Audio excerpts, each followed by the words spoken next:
Kaya daw mga kandors, no? May dito sa inyo isang marker naman. Ito, mga marker lang yun to. Ganda to. Tapos may dot, dot, dot. So ito ang kukunan natin ng measurement. Tatlong dot. Convert natin yan ng yards. So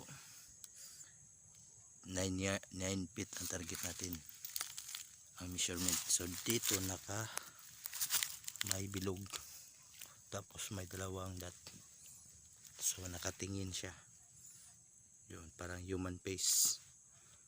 So ang load nito is drum kasi bilog to tapos naka wall.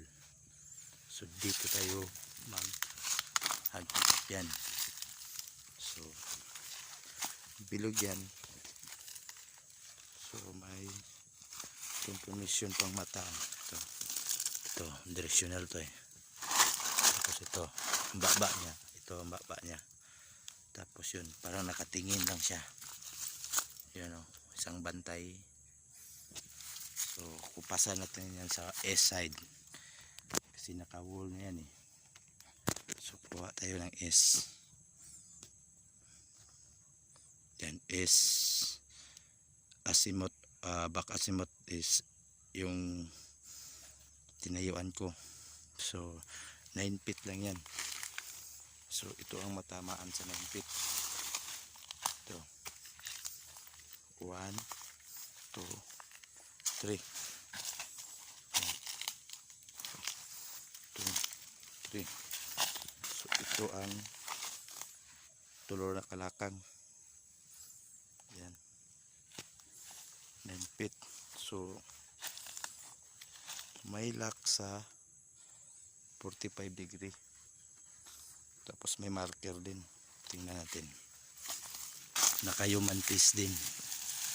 Yun. Yan. Hole. Tapos hole. Tapos malaking hole. Yun. Tingnan natin yan.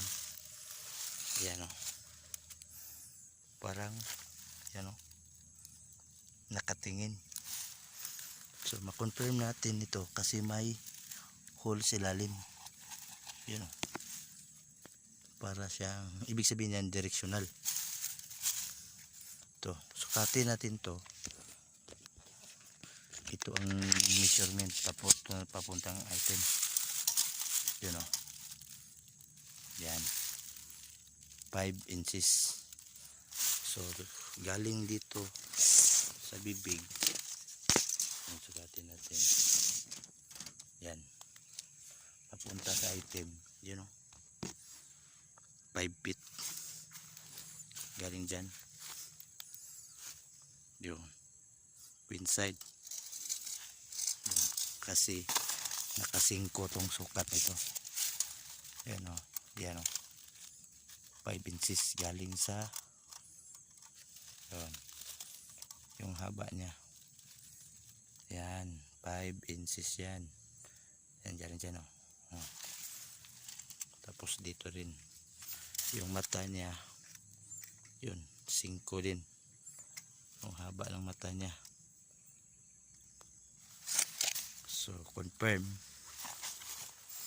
dyan sa 2 to 5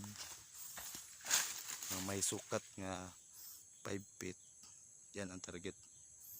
So drum deposit to. Tapos sa west side, sa east side may mata din. So sa lalim mo, directional din to. Yun, malukot lang. Tapos parang may arrow. Yun to. 5 feet din ang sukat niyan. So ito ang matamaan. Tapos yan ang marker. Puro mata-mata. Yan. So ang lalim lang nito siguro abot lang to ng 9 feet or 6 feet.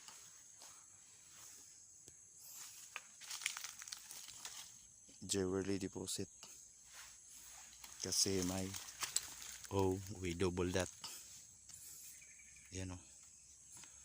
Nakadram ang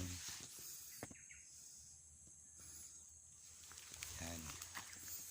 Mga marker pa dyan. Tapos yan. Yan. Nakatingin yan dito. Yan o. Tiningnan nyo yung ano inahankuan ko. May poste. Yan. Sa kumpas.